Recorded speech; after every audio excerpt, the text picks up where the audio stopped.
Halo semeton semua, Sapunapi Gatre.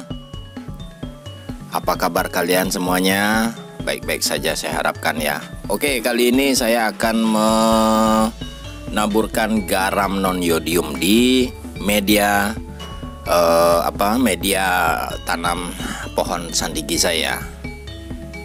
Ya, kurang lebih setengah genggam teman-teman di ukuran pot 25 ya. Jangan banyak-banyak, nanti dia malah kingsut jadinya. Dia apa namanya kingsut bahasa Indonesia ya. Jangan banyak dah pokoknya. Seperti itu brother. Ya teman-teman, ada dua hal menjadi tujuan saya untuk menaburkan garam di media atau media tanamnya pohon sandigi saya. Yang pertama adalah seperti kita ketahui teman-teman bahwa garam itu asin. Nah, kenapa dia bisa asin? Karena garam memiliki kandungan unsur natrium dan klor. Itu dapat mensubstitusi unsur kalium dalam tanah. Yang seperti kita tahu, kalium itu adalah salah satu unsur makro yang sangat diperlukan pada tanaman, khususnya sandigi. Dan saya belum menemukan jawabannya kenapa. Dengan metode seperti ini, sandigi saya akhirnya lumayan sehat perkembangannya, tidak gampang terkena penyakit maupun itu dari bakteri dan jamur. Hal itu terjadi karena kandungan dari garam itu sendiri, sodium dan klor. Yang kita tahu NaCl ini merupakan unsur kimiawi yang dapat memperkaya kehadiran mikroorganisme di dalam media tanam kita teman-teman. Dan NaCl juga dapat menghindari dehidrasi saat musim kemarau dengan cara mempertahankan kandungan air di dalam media tanamnya.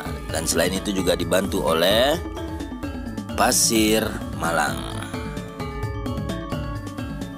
Dengan mampunya garam ini untuk menghadirkan mikroorganisme dalam media tanam kita, akhirnya imun dari pohon kita itu lebih tinggi itu. Jadi dia lebih tahan dan dari serangan-serangan bakteri dan jamur. Begitu kira-kira seperti itu brotherku semua. Kemudian garam juga meningkatkan mikroorganisme itu untuk menghasilkan unsur hara esensial secara terus-menerus dan dapat bertahan lama teman-teman. Itu dia. Dan garam itu membuat daunnya itu lebih kling warna dan jreng begitu dia. Karena ada senyawa ionik-ionik gitu pokoknya. Ya udah, tidak usah kita ngomong bahas ribet-ribet kayak begini. Kalau teman-teman pengen tahu lebih lanjut lagi tentang bahasa-bahasa yang tadi begitu itu, langsung aja japri. Ingat subscribe teman saya, sahabat saya, saudara saya, Ndes Garden. Itu dia, catat Ndes Garden nama channelnya. Oh ya teman-teman, sebelum saya lupa nih, proses pertumbuhan sandigi ya di dalam pot maupun di grounding itu harus mengikuti bagaimana karakter alamnya dia. Satu, garam dia perlu karena memang habitatnya dekat laut, itu logika saya. Terus yang kedua, terpaan angin yang paling penting seperti tadi saya bilang. Karena apa?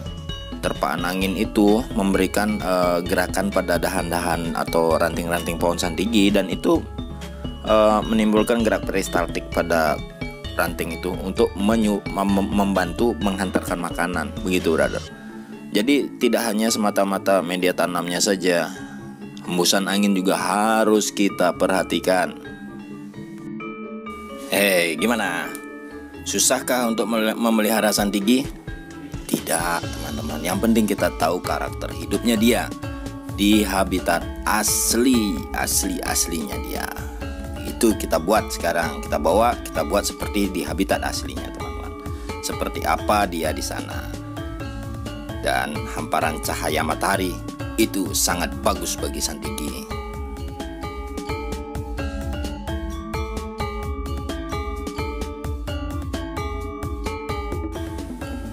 Ini dia teman-teman garam yang saya pergunakan. Bentuknya lebih besar daripada garam yang biasa kita pakai untuk memasak di dapur ya. Ini kalau di Bali namanya garam krosok ya. Nah, itu dia penampakan lebih kasar, lebih besar. Begitu teman-teman. Jadi saya mempergunakannya ini dengan media air, dicampur dengan media air dengan dosis yang aman. Itu dia, 2 liter saya campurkan dengan 1 sendok makan. Setelah ini kita langsung kita tuangkan dia ke dalam air. Dan garam ini gampang larut teman-teman ya. Oke, panjang lebar pembahasan saya tentang garam. Ada manfaat garam sekarang yang lebih penting teman-teman, yaitu perputaran roda ekonomi. Jadi petani itu garamnya laku, kita beli. Gitu brother. Jadi semuanya berjalan, hobi kita jalan. Petani garam juga pekerjaannya juga jalan teman-teman. Ini setelah saya aduk, saya tuangkan ke dalam botol yang lebih kecil, botol semprot yang lebih kecil, biar enteng bawahnya, nggak berat. Nah, kalau garamnya, kalian ragu garamnya sudah larut atau tidak, ya sudah, colek aja teman-teman. Colek, rasakan asin nggak. Kalau dia tidak asin, dia manis, berarti Anda salah memasukkan ke air itu. Bukan garam yang kalian masukkan, tapi gula teman-teman.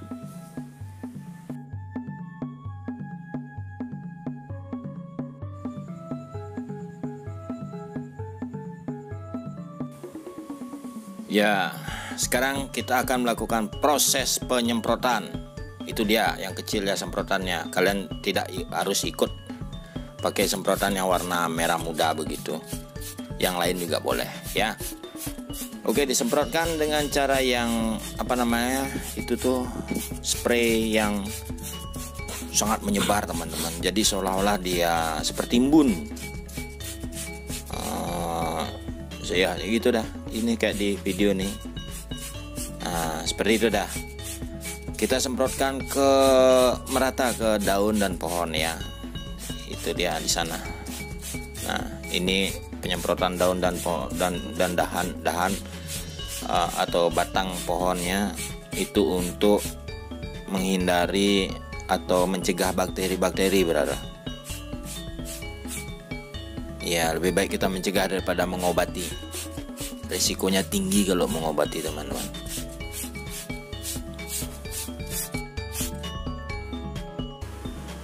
Oke, ini teman-teman ya. Jadi garamnya itu sudah larut ke dalam media tanam dengan jarak waktu 3 hari ini saya dari menabur dan menyemprot pohonnya ini, daunnya.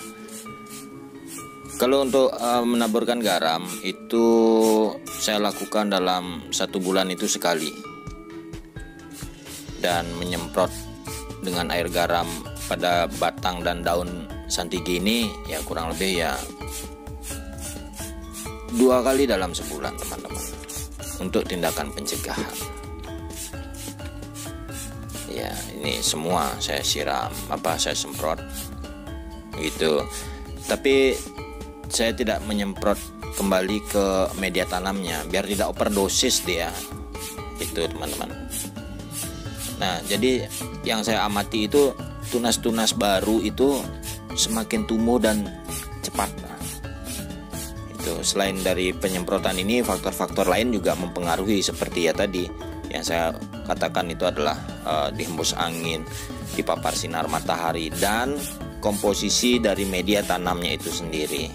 Itu satu kesinambungan utuh dia teman-teman, tidak bisa dipisah-pisah satu sama lain dia. Harus itu yang dilakukan untuk santigi. Itu menurut pengalaman saya ya. Begitu brother. Oke teman-temanku semuanya, kayaknya udah cukup sekian dulu penjelasan dari saya. Semoga bermanfaat dan menginspirasi teman-teman semua. Bagi yang belum subscribe, silahkan diklik tombol merah subscribe, like, comment, and share. Silahkan teman-teman kita diskusi. Sekali lagi tidak ada rasa ingin menggurui di sini, kita cuma sharing saja. Bagi teman-teman yang sudah subscribe, terima kasih matur suwun atas support-supportnya. Selama ini channel ini berkembang itu juga dengan peran sahabat-sahabat dan saudara-saudaraku semuanya. Matur suksumo, terima kasih. Salam goodbye gaspol.